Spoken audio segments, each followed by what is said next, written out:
Bienvenue dans le désert des secrets, un lieu appelé Zone 51, Nevada. Terre de chaleur chatoyante, d'horizons infinis et de la promesse scintillante de Las Vegas. Pourtant, cachée au milieu de cette immensité, se trouve une zone qui suscite plus de questions que les lumières les plus brillantes des casinos, la Zone 51. Pendant des décennies, ce nom a été synonyme de mystère, murmuré à voix basse et alimentant d'innombrables théories du complot. Est-ce simplement une base militaire, entourée de secrets pour la sécurité nationale, ou détient-elle des secrets plus sombres, des preuves de vie extraterrestre et de technologies inconnues de l'humanité? Le nom même de Zone 51 évoque des images de soucoupes volantes, d'autopsies d'extraterrestres et de dissimulations gouvernementales. Des images de photos granuleuses et de vidéos floues, transmises par les croyants et les sceptiques. Des histoires de lumières étranges dans le ciel, de phénomènes inexpliqués et de murmures d'êtres venus d'autres mondes. Bien que la vérité puisse être difficile à saisir, l'attrait de la Zone 51 reste indéniable. Notre voyage nous emmène au cœur du désert du Nevada, dans un lieu qui a captivé l'imagination du monde entier. Rejoignez-moi, chers téléspectateurs, alors que nous plongeons dans les secrets, les conspirations et les révélations de la Zone 51. Ensemble, nous allons passer au crible les faits et la fiction, en cherchant à comprendre ce qui se cache réellement derrière les clôtures, en fil de fer barbelés et les panneaux d'avertissement inquiétants. C'est une histoire de paranoïa de la guerre froide, de progrès technologiques et de la fascination humaine durable pour l'inconnu. Une histoire qui continue de se dérouler encore aujourd'hui, nous laissant nous demander quels secrets sont cachés dans l'enceinte de la Zone 51. Naissance d'une base, murmure de la guerre froide sous le soleil du Nevada. Pour percer les mystères de la Zone 51, il faut d'abord remonter le temps jusqu'en 1955. Une parcelle de désert isolée du Nevada est choisie pour un projet top secret, le développement de l'avion espion U-2. Cachée au milieu des salines de Groom Lake, la Zone 51 voit le jour. Ingénieurs et pilotes travaillent sans relâche à la création d'un avion capable de voler à des altitudes sans précédent. Le U-2 s'avère révolutionnaire, fournissant des informations précieuses pendant ces années de guerre froide.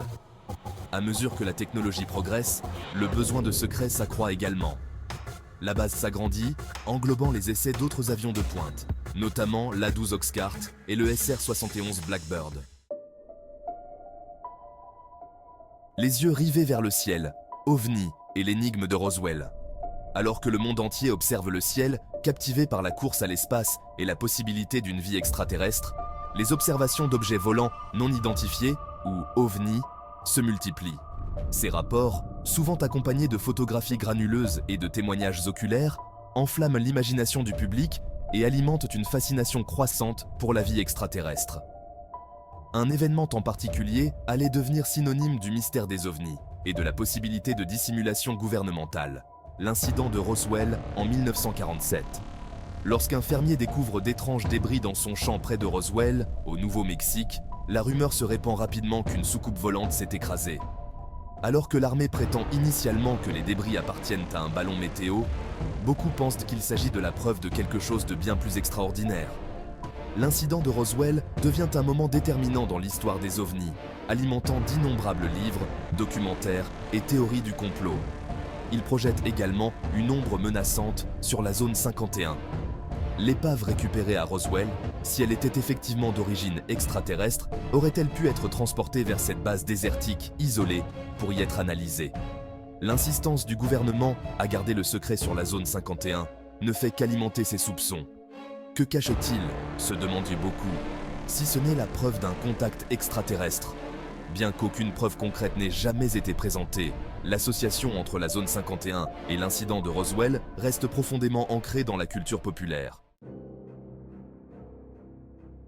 Section 4. Bob Lazar, une voix de l'intérieur? À la fin des années 1980, un homme du nom de Bob Lazar se manifeste avec une affirmation stupéfiante. Il aurait travaillé sur la Zone 51, faisant de la rétro-ingénierie sur des technologies extraterrestres. Le récit de Lazar, détaillé dans des interviews et un documentaire, provoque une onde de choc dans la communauté ufologique et au-delà. Il fournit des détails complexes sur les systèmes de propulsion des vaisseaux extraterrestres, affirmant avoir vu des preuves de l'existence d'êtres extraterrestres et des efforts du gouvernement pour comprendre et reproduire leur technologie. Les affirmations de Lazar sont accueillis avec un mélange de fascination et de scepticisme. Certains le qualifient de mystificateur, soulignant les incohérences dans son histoire et l'absence de preuves vérifiables. D'autres, cependant, trouvent ces descriptions détaillées de technologies avancées convaincantes, suggérant un niveau de connaissance qui ne peut avoir été inventé. L'histoire de Lazare, qu'elle soit vraie ou fabriquée, ajoute une couche d'intrigue supplémentaire à la zone 51, déjà mystérieuse. Il devient une figure culte, ses affirmations débattues et disséquées par les ufologues et les sceptiques. Son histoire souligne l'attrait durable de l'inconnu et le désir humain de croire en quelque chose qui dépasse notre compréhension actuelle. Si les affirmations de Lazare restent non vérifiées, elles continuent d'alimenter les spéculations et d'inspirer d'innombrables œuvres de fiction. Son histoire nous rappelle le pouvoir de la croyance et la fascination durable pour la possibilité d'une vie extraterrestre. Section 5. Prise d'assaut de la zone 51. Le raid qui n'a pas eu lieu. Avance rapide jusqu'à l'ère des médias sociaux, où l'information, la désinformation et les mèmes se répandent comme une traînée de poudre. En 2019, un événement humoristique sur Facebook intitulé « Prise d'assaut de la zone 51, ils ne peuvent pas nous arrêter tous » devient viral. Des millions de personnes s'inscrivent, promettant de prendre d'assaut les portes de la base secrète afin de voir des extraterrestres. L'événement, bien sûr, n'a jamais été destiné à être pris au sérieux. Pourtant, il capture l'imagination du public et souligne la fascination durable pour la zone 51. Il devient un phénomène mondial, les médias du monde entier couvrant l'histoire et alimentant le battage médiatique. Au final, seule une poignée de curieux se présentent aux portes de la zone 51. Le raid n'est rien de plus qu'un rassemblement pacifique de passionnés d'ovnis et de badauds curieux. Cependant, l'événement témoigne du pouvoir d'Internet à rassembler les gens, même si c'est pour un amour partagé des théories du complot et de l'inconnu. Le phénomène de la prise d'assaut de la zone 51 démontre que même à l'ère du numérique, l'attrait de la zone 51 reste aussi fort que jamais. C'est un lieu qui continue de captiver l'imagination du public, alimentant les spéculations et suscitant un sentiment d'émerveillement quant à ce qui pourrait se cacher entre ces murs. Section 6. Derrière les barbelés, ce qu'on sait qu'ils font. Si la véritable nature des activités de la zone 51 reste entourée de secrets, nous savons qu'il s'agit d'une base militaire active impliquée dans le développement et les essais de technologies de pointe.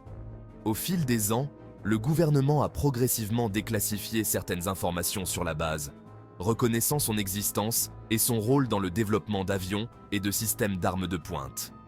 Nous savons que la zone 51 a joué un rôle crucial dans le développement de la technologie furtive, utilisée dans des avions comme le F-117 Nighthawk et le bombardier B-2 Spirit. Ces avions, conçus pour être pratiquement invisibles au radar, témoignent de l'ingénierie et de l'innovation technologique avancée qui ont eu lieu dans l'enceinte de la base. Il est également fort probable que la zone 51 soit impliquée dans le développement de drones et autres véhicules aériens sans pilote, ainsi que de technologies avancées de surveillance et de reconnaissance. L'emplacement isolé de la base et sa sécurité renforcée en font un lieu idéal pour tester ce type de technologie sensible à l'abri des regards indiscrets.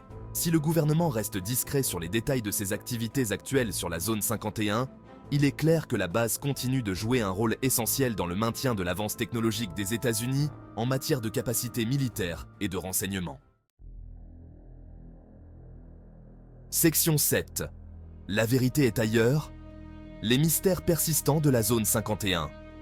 La zone 51 reste une énigme, un lieu où les faits et la fiction se confondent et où la frontière entre ce que nous savons et ce que nous ne savons pas est aussi floue que la chaleur du désert.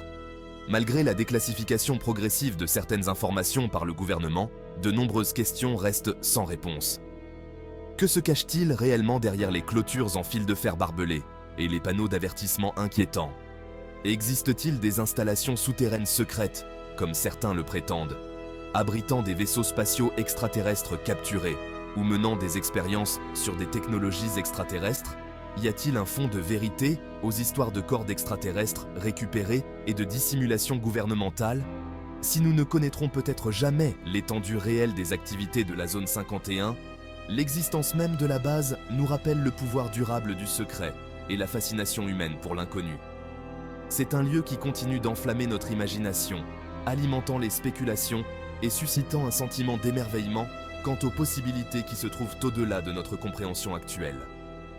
Alors, chers téléspectateurs, alors que notre voyage au cœur du désert du Nevada touche à sa fin, la question demeure, que croyez-vous? Les secrets de la zone 51 sont-ils simplement une question de sécurité nationale ou laissent-ils entrevoir quelque chose de bien plus extraordinaire?